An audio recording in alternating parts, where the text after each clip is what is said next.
లక్షలాది మంది, ఎటు చూసినా రోడ్లన్నీ కూడా కిక్కిరిసిపోయినాయి, సభా ప్రాంగణం కిక్కిరిసిపోయింది.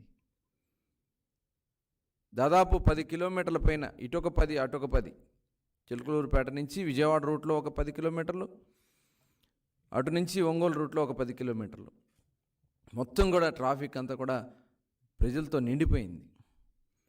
నిజంగా ఈ సభ జరిగినటువంటి విధానంలో పోలీసుల వైఫల్యం పూర్తిగా కనబడింది. సాక్షాత్తు డీజీపీ గారు, ప్రధానమంత్రి గారు వస్తే డీజీపీ గారు ఇది పూర్తిగా వైఫల్యం, పోలీసుల వైఫల్యం. ఈ రాష్ట్రంలో ఒక ప్రధానమంత్రికి వస్తే ఇచ్చే గౌరవం ఇదేనా?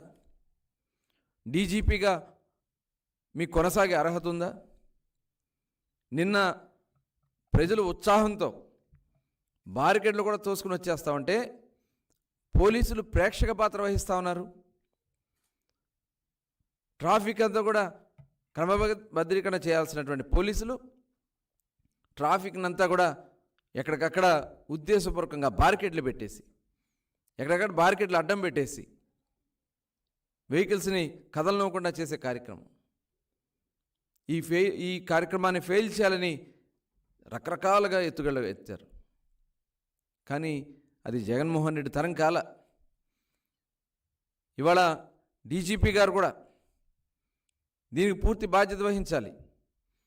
అక్కడ మైక్ సిస్టమ్కి సంబంధించినటువంటి బారికేడ్లు ఉంటే అక్కడ రక్షణగా నిలబడాల్సినటువంటి పోలీసులు అక్కడ చూస్తే పవన్ కళ్యాణ్ గారు మాట్లాడుతున్నప్పుడు మైక్ కట్ అవుతుంది, చంద్రబాబు నాయుడు గారు మాట్లాడుతున్నప్పుడు మైక్ కట్ అవుతుంది, సాక్షాత్తు ప్రధానమంత్రి గారు మాట్లాడుతున్నప్పుడైతే 3-4 సార్లు మైక్ కట్ అవుతూ ఉందంటే ఇది పూర్తిగా రాష్ట్ర ప్రభుత్వ వైఫల్యం, డీజీపీ గారి వైఫల్యం.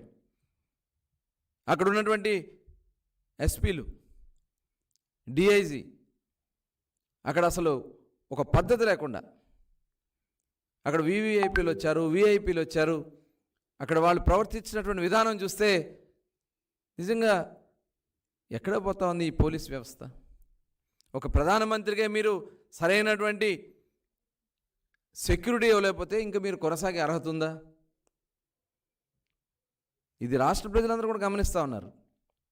మీరు నిన్న అతి ఉత్సాహంగా ప్రవర్తించినటువంటి విధానం, ఒక ఉద్దేశపూర్వకంగా పబ్లిక్ని లోపల రాకుండా చేయాలని చేసినటువంటి ప్రయత్నం, లక్షలాది మంది, దాదాపు 5 లక్షల మంది పైనే నిన్న సభకు ఇచ్చేశారంటే ఈ రాష్ట్రంలో ప్రజలు ఎంత కసిగా ఉన్నారు, ఈ వైఎస్ఆర్ పార్టీని ఈ రాష్ట్రం నుంచి తరిమి కొట్టడానికి ఎంత కసిగా ఉన్నారనే దానికి నిన్న జరిగినటువంటి సభ ఒక ఉదాహరణ.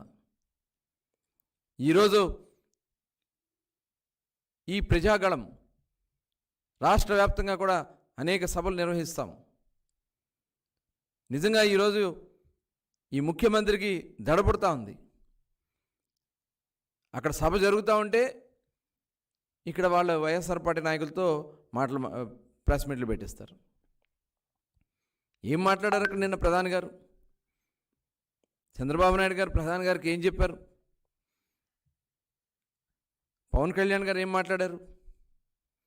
అసలు ఇవేమీ లేకుండా అక్కడ ఎవరూ లేరు, మాట్లాడకుండానే వీళ్ళు ప్రెస్లు పెట్టి మాట్లాడేస్తూ ఉన్నారు.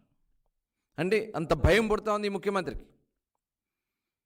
ఇవాళ వాళ్ళ అనుయాయులతో ఇవాళ మంత్రివర్గం మొత్తం కూడా ఫెయిల్ అని చెప్పి, అవినీతితో కూరుకుపోయింది ఈ ప్రభుత్వం అని చెప్పి సాక్షాత్తు ప్రధానమంత్రి గారు చెప్తా ఉన్నారు. ఖచ్చితంగా మీరు ఎన్ని అడ్డంకులు సృష్టించాలని ప్రయత్నం చేసినా ప్రజలకు వెళ్ళాల్సినటువంటి సందేశం వెళ్ళిపోయింది.